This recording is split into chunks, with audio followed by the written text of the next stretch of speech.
como o corpo está respondendo ao movimento. E toda essa sensação, ela vai nos trazer uma percepção maior para o corpo. A gente conseguir prestar atenção, aguçar nossa atenção, a gente vai, como resultado natural, ter uma percepção. No entanto, a gente tem aqui filtros dentro da percepção. Nem todo mundo percebe as coisas de uma mesma forma.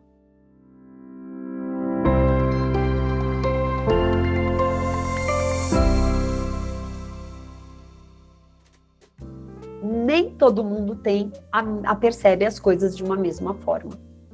E isso, quando a gente trabalha, a gente dá aula para grupos um pouco maiores, às vezes, para a gente estar atento e entender como que as pessoas estão recebendo aquele estímulo, fica um pouco mais complexo, mais desafiador para a gente, porque é muita coisa, a gente tem que dividir a atenção entre todo mundo. Por isso que é tão importante a gente dizer para o aluno, dar autonomia para o aluno se mover. A maioria das vezes eles vêm para uma sessão de fisioterapia ou para uma aula de movimento, achando que a gente tem a obrigação de resolver o problema deles. E não é bem por aí. Cada um percebe o corpo de um jeito. Cada um recebe o estímulo de um jeito. Então, isso é percepção. A percepção é o ato de perceber algo por meio de uma sensação. Mas como cada um percebe esse sentir é que vai mudar. Por isso que eu pus essa imagem aqui, né? Um número no meio, uma pessoa de um lado, eu tô vendo 6, não, é um 9. Então tem esse conflito. Por quê? Dentro do seu olhar, da sua perspectiva, isso vai mudar. E quais fatores que podem influenciar essa percepção? Motivações. Qual é a minha motivação para vir me mover? Isso eu estou vindo por obrigação, no piloto automático, porque eu tenho que vir, o médico mandou, e eu tenho que vir, porque senão eu vou ficar travada na cama? Ou, não, eu venho porque me faz bem, eu me sinto energizada. Então, a motivação vai influenciar em como eu vou perceber. Os meus valores, a minha história. A minha história, os meus valores vão mudar a maneira como eu percebo as situações, os estímulos. Os meus interesses vão mudar. Os meus interesses vão modular essa minha percepção. As minhas experiências. Então, por exemplo, quando um aluno fala, eu não flexiono meu tronco porque minha lombar dói. É o filtro que ele está colocando, é a percepção que ele tem. Como que a gente muda isso? É o que a gente vai ver aqui. A expectativa, cada um tem uma expectativa para aquilo que vai fazer. Coloca uma importância para aquilo. O momento. Vocês já repararam que tem dia que vocês vão fazer o treino de vocês, o corpo responde super bem, e tem dia que você vai fazer, não sai nada? Eu tenho um problema de lombar desde a adolescência. Coisa de eu travar e não conseguir andar. Literalmente travar um lado inteiro, meu nervo ciático inflamar a ponto de eu não conseguir andar. Então eu tenho isso já nos meus valores, nas minhas experiências guardadas lá, enraizada lá na minha fáscia, guardadinha. E aí tem dias que eu dormi um pouco mal, ou não dormi bem, ou dormi de mau jeito. E eu vou fazer, por exemplo, um rollover e não sai o rollover. Tem dia que eu faço o rollover, meu pé encosta no chão atrás da minha cabeça. Tem dia que eu não consigo nem rolar, nem até a metade do caminho, nem só desgrudar o bumbum do chão, que eu sinto dor na lombar. E aí, como eu já disse, cada um interpreta o estímulo de uma forma diferente e está sujeito a esses filtros que eu acabei de falar. Então, dependendo de como você está dentro dessa gama, desses filtros, é o que você vai receber e entender o movimento, interpretar o movimento e perceber o seu corpo, o movimento e o seu corpo em movimento. É importante a gente ter em mente qual a diferença de sensação, que muitas pessoas confundem, e percepção. A sensação, ela está ligada à funcionalidade do corpo, dos órgãos, dos receptores sensoriais. Sensação, todo mundo tem. A percepção, ela é o processamento dessas sensações, é a interpretação que a gente faz das sensações. Tá? Então, essa diferença é extremamente importante. Falar em sentir e falar em perceber são coisas distintas. Um exemplo bem prático para vocês perceberem, para vocês entenderem.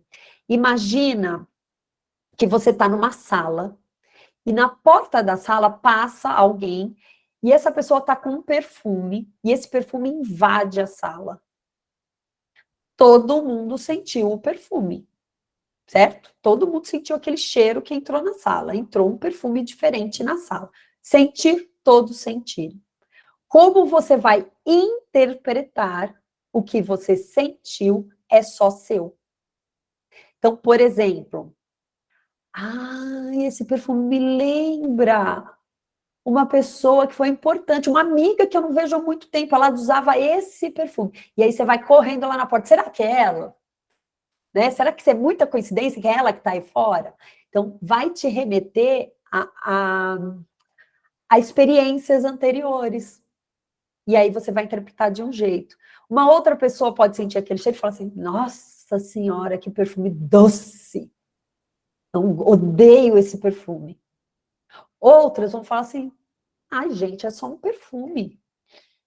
E passa despercebido. Então, tudo vai depender do que você tem de bagagem aí para você e a maneira como, que tipo de filtro você coloca na situação para perceber o movimento, para perceber a sensação, para interpretar essa sensação que você teve. E no movimento é a mesma coisa. Que nem você dá um rollover para algumas pessoas vão fazer com tranquilidade. Poxa, é gostoso. Outras vão falar assim, ai, eu não gosto desse movimento. Eu escutava muito quando eu dava aula em estúdio. Odeio a Cher. Odeio a Cher. Eu falei assim, mas odeio, mas tem que fazer. Ela precisa, né? Nem sempre a gente faz o que quer na vida. Tem coisas que a gente precisa. Então, assim, cada um vai interpretar de um jeito. E essa interpretação, ela pode ser boa ou ela pode ser ruim. O tipo de interpretação, o tipo de filtro que a pessoa vai colocar. Se for boa, ela normalmente vai dizer que ela sentiu alívio, que ela está sentindo mais expansão, sensação de bem-estar, mais disposição, por exemplo. Se for ruim, ela vai reclamar de dor, de limitações, então limitação no movimento, por exemplo, né? Limitação de amplitudes. E então a gente tem que entender também e aprender a ouvir a resposta do nosso aluno e respeitar o filtro de cada um, a maneira como cada um interpreta.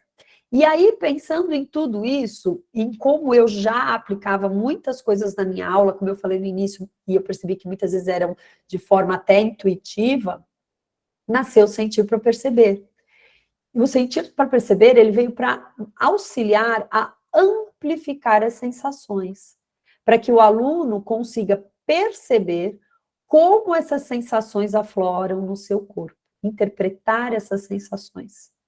E quando ele consegue perceber, ele passa a entender o que é bom ou ruim para ele, ele passa a conhecer os seus limites e a melhor maneira de desafiar o próprio corpo, porque a gente dá o estímulo, quem desafia o próprio corpo é o aluno, não somos nós. Se ele tem uma percepção amplificada, ele melhora a sua comunicação. De que forma? A sua comunicação interna, porque ele passa a entender melhor o funcionamento interno, ele consegue perceber melhor as informações que o corpo está passando para ele, como a Bruna falou para a gente, poxa, eu sinto dor no dia seguinte, eu acho que eu não estou prestando atenção nas dicas que o meu corpo está dando, que eu estou passando do meu limite. Então, ele passa a entender melhor e ele melhora a sua comunicação com o mundo, dentro de uma aula de movimento, com o instrutor. Porque ele vai conseguir dizer para você, olha, Tem alunos que falam para mim, olha, Flávia, eu não consigo sentar no meu calcanhar porque o meu joelho dói. Então eu ajusto. Ele já identificou o que acontece. Tem aluno que fica sofrendo, não, deve ser assim mesmo. E depois trava na semana, depois da aula, e a culpa é nossa, né? Se a gente está atento e consegue perceber, o aluno consegue passar, mesmo que de forma de expressão corporal, o que ele está sentindo, a gente consegue modular melhor as nossas aulas e guiar esse aluno com mais segurança, para que ele não se machuque, né? E para isso, eu percebi que algumas ferramentas me ajudavam muito nesses momentos nas minhas aulas.